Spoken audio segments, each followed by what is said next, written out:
Hi guys, welcome back to my channel. For today's video, I want to be sharing with you guys how I stay calm and productive. I am a writer at the core of everything. I need to write things down. And why do I say that this is also part of productivity and also part of taking control and maintaining my stress levels? Is because I've realized that sometimes when I don't write things down, it just gets dismissed from my head. And I know most people just rely on their phones nowadays. Like most people just like type in their calendars and their dates and their schedules in their phone, which I do as well as a reminder. But because I don't want that mental stress of like remembering things, as much as my brain is powerful like the rest of the world, but come to a point where I realize like, Rin, you need to write. I need to write things down. Realize, wait a second, the best years of my life where I'm most productive and I can do stuff and get crap done is when I write things down. So I'm gonna break down this video as to like the three main categories of the things I write. Let's begin with the first thing that I always write down. It's no different than everybody else, and that is I need a planner. Every year I realize that I usually have a planner. When I started university, I have a planner. When I was working, I relied on the planner that my job gave me. Like they had a planner, and then everything was indicated. Like it was a year-long planner whereby everything was stated. And then when I switched to a different workplace, I realized that they don't have a planner, or rather it's an online planner, and not everything was like relatable to me.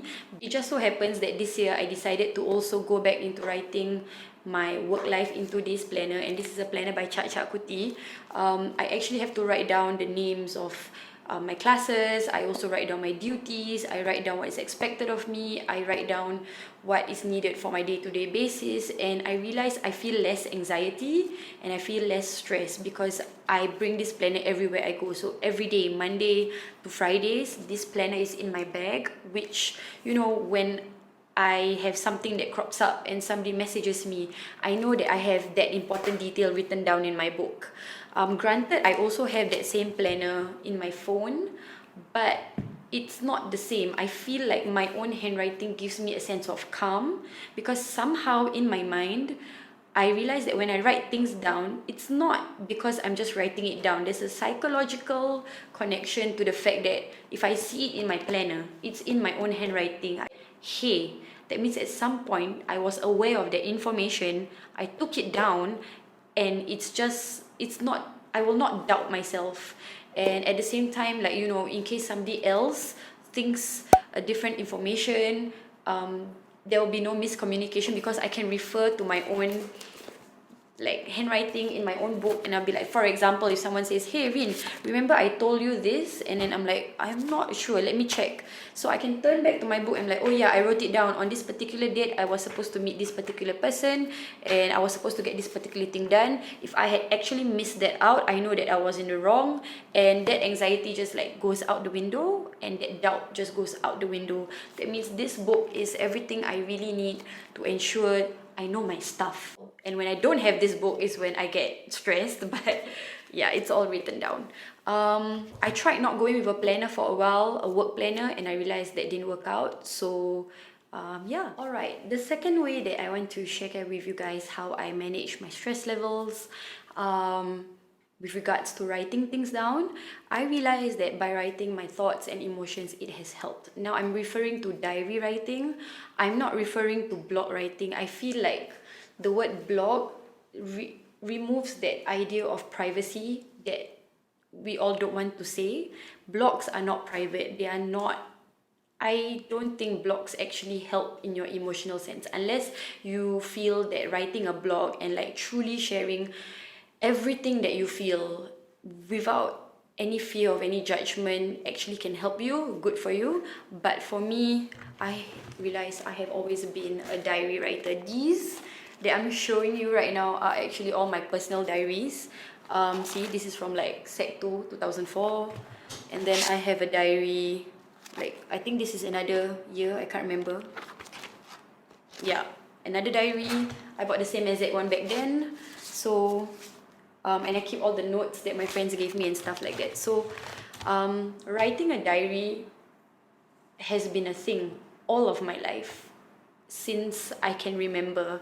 And I don't think anyone actually inculcated in me that idea of writing a diary, but on my own, I realized I've always needed an outlet to pour out everything, like everything in that moment. And as the years go by and I look back at these diaries, I realized that, hey, I am so in tune with my emotions and my thoughts because I write everything down. Like when I look back at my secondary school diary, I realized I wrote down what I ate and how that made me feel. I wrote down like what a person said to me and how that made me feel encouraged. I wrote down the mean things somebody said to me and how I feel so discouraged. Everything, just everything in my life, I wrote it down, and that has helped me a lot. And these diaries came way before blog writing was ever a thing, or maybe before I knew about blog writing. And then when I knew about blog writing, I transferred to blog writing, but I realized there's a difference with that. The difference is that blog writing, because you know other people are reading it, you tend to reduce the truth.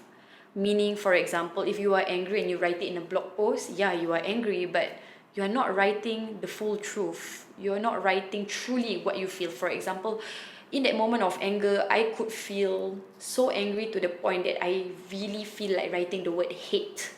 But I can't write the word hate in a blog post because it can be misconstrued and other people can see what you wrote, and then there is a accountability towards that. But when you write in your own personal diary, I realize every single truth of mine, it doesn't matter who read it, basically nobody reads it, basically only I read it, it carries so much more weight. It is the truth of how I felt at that moment and the intensity of how I felt that emotion. And when I read it again, I can relive that memory back, and I remember how much I crushed on a person, how much I idolized the celebrity, and all those emotions just come washing back to me. And I realized, oh my god, I had a range of feelings in life, and I became very, very proud of that even in the worst emotions, I can still move on. And you realize that life isn't so bad after all. So I realized, wow, the word realize, let's count the number of times I said the word realize.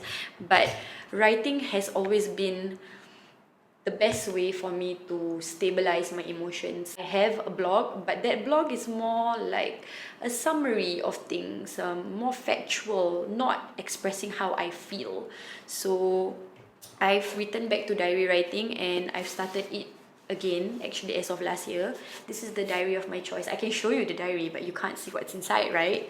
So this is the Doa journal, and I thought it was really good because it's got to do with faith again, you know, me being a Muslim. So there are other factors involved, and it's just nice. There's also a template in this, so I can show you the template.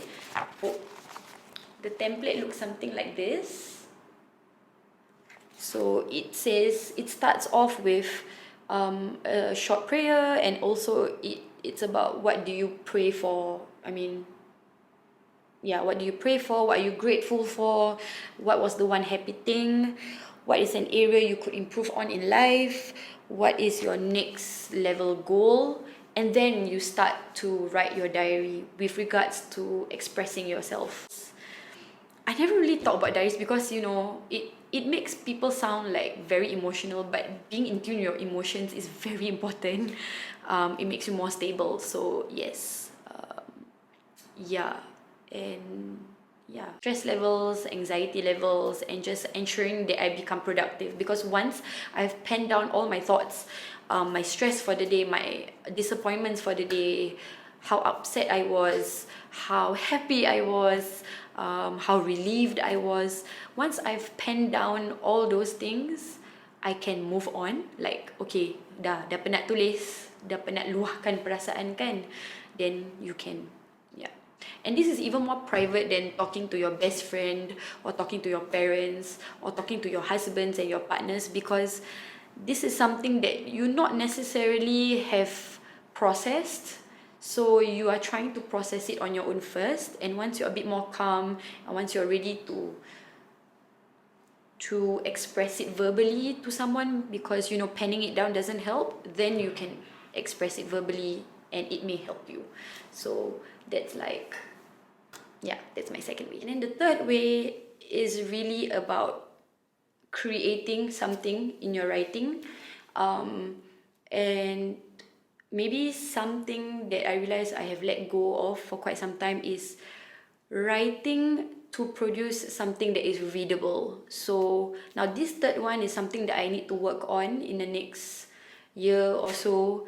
But I used to write a lot of poetry, and as I read through all the stuff that I've ever written online, Instagram wise, in whatever shape or form, I've always been able to capture words into some form of prose or poetry. I wouldn't say it's like poetry to be published, but it's something that is yang mencantikkan lah. So bermaksud bila kita mengalami sesuatu tu, bila kita tulis cerita atau bila kita tulis puisi, when we write a piece of poetry, when we write a piece of short story, you produce something beautiful from your thoughts and your emotions that is meant for the masses to read. Now, for some people, we go back to the idea of blogs. They write something to encourage others. There's also a lot of self-help books. And so this third thing is not something that I have done consistently per se, but I've done on and off.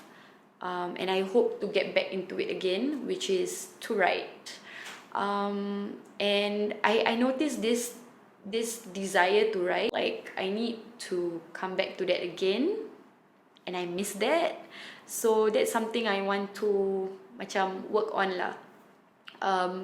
You guys can check out a website that me and my husband, then boyfriend / fiance, had. It's called buanapoetica.com. That was like our way of archiving beautiful poetry by Malay writers, and at the same time some of our own writing. And it's funny how we write the most when we're younger and we're going through a lot of turbulent emotions, and then now that we are a bit more settled, we don't write anymore. So I think to write at every stage of life is kind of important. So I miss writing, and I don't have anything, no poetry, no prose, no like short drama script that I've written to signify this new phase in life, this current phase. So it made me wonder, why is it that we only write things down when we are in like pain or anger? Why can't we write something beautiful for others to read, or write something beautiful to remind us of how beautiful life can be? So yeah, that's my third way of, you know, reducing stress levels and being productive. I want to be productive in terms of writing something, creating something, and through this YouTube video I'm already creating something, but I also want to create something that I wrote. And yeah, when I look back at my secondary school files and all that, I realized I wrote so much. I mean, essays wise, I penned down my critical thoughts and views. So why won't I write something in response to life, which I've not done of late? So that's the third way. Hey guys! Do subscribe to my channel for more content. Click the bell to be notified of new uploads happening every Sunday, and if you like, you can follow me on my Instagram. See you next Sunday. Bye!